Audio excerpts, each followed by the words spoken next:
എന്റെ അമ്മേ.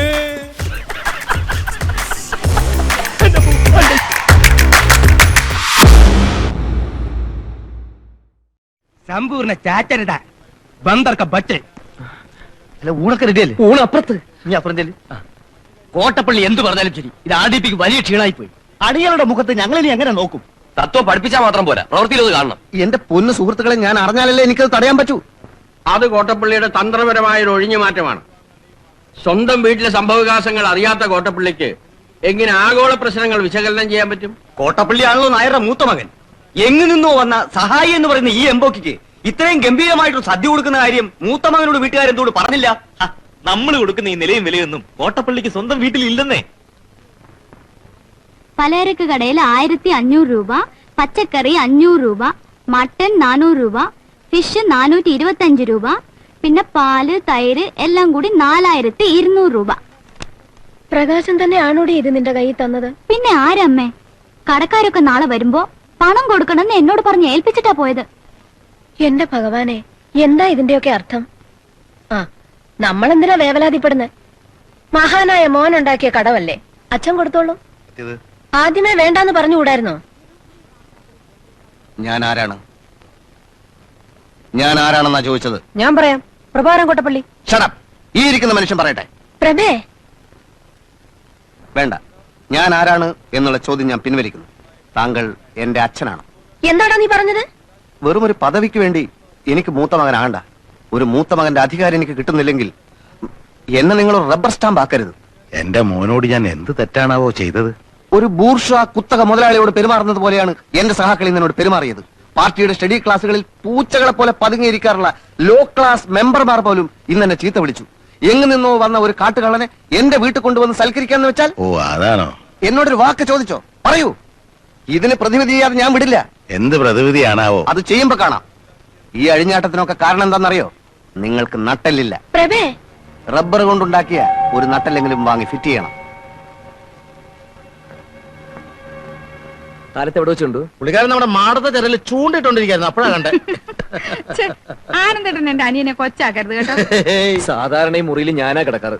ഇനി ഞങ്ങള് കിടക്കാന്ന് വിചാരിച്ചു. അതെന്തിനാ? ഇവിടെ വേറെ മുറിയില്ലേ? ആനന്ദേട്ടൻ ഈ മുറി വല്ലാതെ അങ്ങ് ഇഷ്ടപ്പെട്ടു പോയി. നല്ല മനോഹരമായ മുറി. ഞങ്ങൾ ഇനി കുറെ കാലം ഇവിടെ തന്നെ കാണും. അപ്പൊ നീ ചെല്ല് പ്രകാശ, ഞങ്ങൾക്ക് ഉറക്കം വരുന്നു. ചെല്ല്, വല്ലതും കഴിച്ചു കിടക്കണം കേട്ടോ. പോ.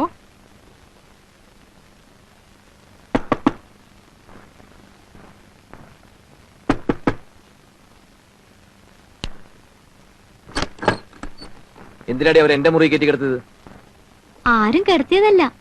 സംസ്ഥാനത്താണെങ്കിൽ ആകെ ആഭ്യന്തര കലകം. സ്വന്തം വീട്ടിൽ വന്നാലും സമാധാനം ഇല്ലെന്ന് വെച്ചാ കിടന്ന് ചിരിക്കാതെ ചായപ്പിൽ കിടക്കെടുത്തിരിക്കെ.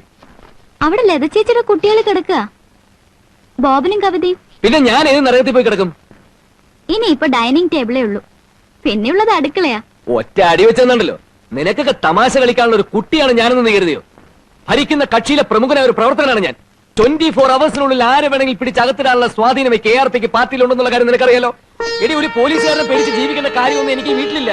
ഈ വീട്ടിലെന്നല്ല നാട്ടിലുമില്ല. ഓരോന്ന് കുറ്റിയും പറഞ്ഞുകൊണ്ട് ഇങ്ങോട്ട് പോരും. എടി, നിനക്കൊന്നും എന്റെ വില മനസ്സിലാവില്ല. എന്നെ കറിയണമെങ്കിലേ നാട്ടിലൊന്ന് ഇറങ്ങി ചോദ്യം. KRP എന്ന് പറഞ്ഞാൽ ഞെട്ടും. എനിക്കൊക്കെ തിരുവനന്തപുരത്തേക്ക് ഒറ്റ കോള മതി. നിനക്കറിയാമത്? അളിയെ ഇന്നലെ രാത്രി കാണാൻ പറ്റിയില്ല. ഒത്തിരി ലേറ്റ് ആയില്ലേ? സ്റ്റഡി ക്ലാസ് ഉണ്ടായിരുന്നു. എന്നിട്ടെല്ലാം സ്റ്റഡി ചെയ്തോ? സ്റ്റഡി ക്ലാസ് എടുക്കുന്നത് ഞാനാ. ഓ, അത് ഭയങ്കരം തന്നെ. ഒരു സന്തോഷ വാർത്ത അറിയിക്കട്ടെ. എന്നെ സസ്പെൻഡ് ചെയ്തു. അളിയന്റെ പെങ്ങളും കുട്ടികളും വഴിയാധാരായി. വന്നിട്ടുണ്ട്, എല്ലാവരും വന്നിട്ടുണ്ട്. ഒരു ഡിസ്മിസിലാണ് ഞാൻ പ്രതീക്ഷിക്കുന്നത്. ഓഹോ, INSP പ്രതികാരം ചെയ്യുകയാണ്. അളിയൻ ഭയപ്പെടണ്ട. RDPയുടെ കമ്മിറ്റി മീറ്റിംഗിൽ ഈ പ്രശ്നം ഞാൻ ഉന്നയിക്കും. അയ്യോ, അത്രയ്ക്കൊന്നും വേണ്ട. ഇല്ല, ഞങ്ങളുടെ കൂടെ നിന്നൊരു ഉദ്യോഗസ്ഥനെ സസ്പെൻഡ് ചെയ്താൽ ഞങ്ങൾ കൈയും കെട്ടി നോക്കിയിരിക്കില്ല. വേണ്ടി വന്നാൽ ഒരു കലാപം തന്നെ ഇവിടെ പൊട്ടി പുറപ്പെട്ടേക്കാം. സായുധ വിപ്ലവം ഞങ്ങൾക്ക് പുത്തിരിയല്ല. കുറെ കാലമായി ഞാൻ കേൾക്കാൻ തുടങ്ങിയിട്ട്. എന്ത് പുല്ലാണടാ നിന്റെയൊക്കെ സായുധ വിപ്ലവം? ഒരു തോക്ക് നീ കണ്ടിട്ടുണ്ടോ? ബോംബ് എന്ന് പറഞ്ഞാൽ എന്താണെന്ന് നിനക്കറിയാവോ? അവന്റെ അമ്മയുടെ ഒരു സായുധ വിപ്ലവം. എടാ, മേലനങ്ങാതെ ഉരുട്ടി ഉരുട്ടി വിഴുങ്ങലല്ല നിന്റെയൊക്കെ രാഷ്ട്രീയം. അളിയ കഴുതേ, ഇനി നീ ഇവിടെ രാഷ്ട്രീയം പറഞ്ഞ് കേട്ടാൽ ഇട്ടിച്ച് നിന്റെ അസ്ഥിയെല്ലാം ഓടിക്കും. Bloody fool.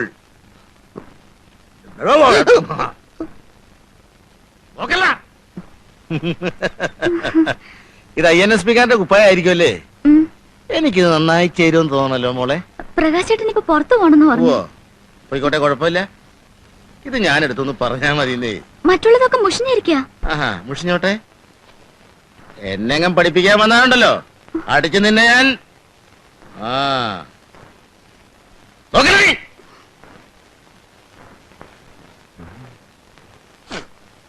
എല്ലാം തേച്ചു വെച്ചോടി. പ്രകാശ് ചേട്ടന്റെ മുണ്ട് ഷർട്ടും ആനന്ദേട്ടൻ എടുത്തോണ്ട് പോയി. ആനന്ദേട്ടൻ കൊണ്ടുപോയി. ബാക്കിയെല്ലാം മുഷിഞ്ഞിരിക്കാന്ന് പറഞ്ഞപ്പോ എന്നെ തിന്നാൻ വന്നു. ഓഹോ, ഈ മനുഷ്യനോട് കുഴപ്പമുണ്ടാകുന്ന തന്നെയാണല്ലോ വന്നിരിക്കുന്നത്. ഓ, പിന്നെ പ്രകാശ് ചേട്ടൻ കുഴപ്പത്തിനൊന്നും പോണ്ട. നീ മറിയുന്നേ, അവരെ കളി അവസാനിപ്പിച്ചിരുന്നു.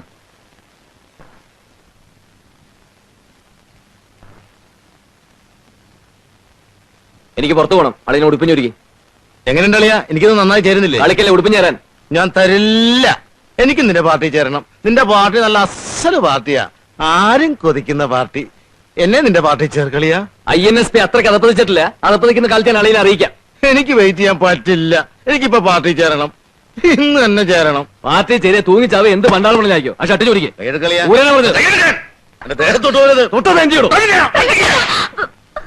നേരമായി ഞാൻ ക്ഷമിക്കുന്നു. എന്റെ വീട്ടിൽ കയറി എണ്ണത്തിന് തടവുകയാണ്. ഇന്നലെ ആഗ്രഹിക്കുന്നുണ്ട്. പെങ്ങളെ കെട്ടിയവരാന്ന് ഓർക്കല്ലോ.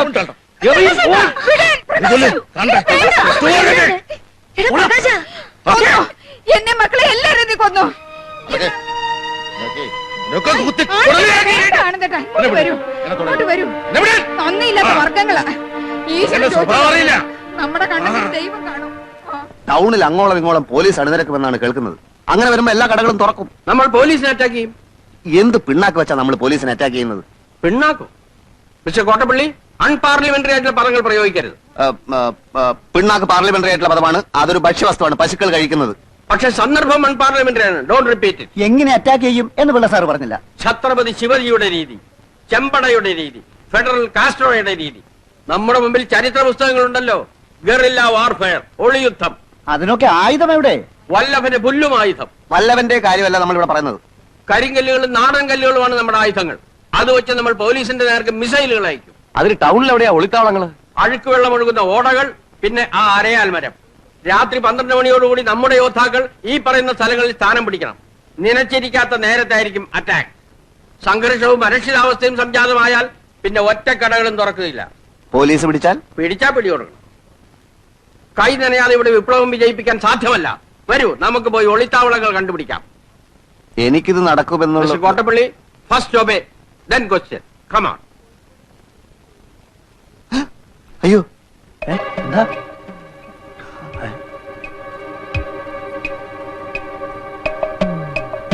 നമ്മൾ സംസാരിക്കുന്ന യുവമാര് കേട്ട് കാണൂ.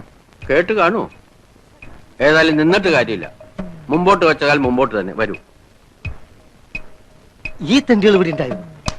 ഇവരെപ്പോ വീട്ടിനകത്ത് കയറി പറ്റി? അപ്പൊ തനിക്കൊന്ന് കയറി പരിശോധിച്ചുകൂടായിരുന്നു? എനിക്കറിയൂ.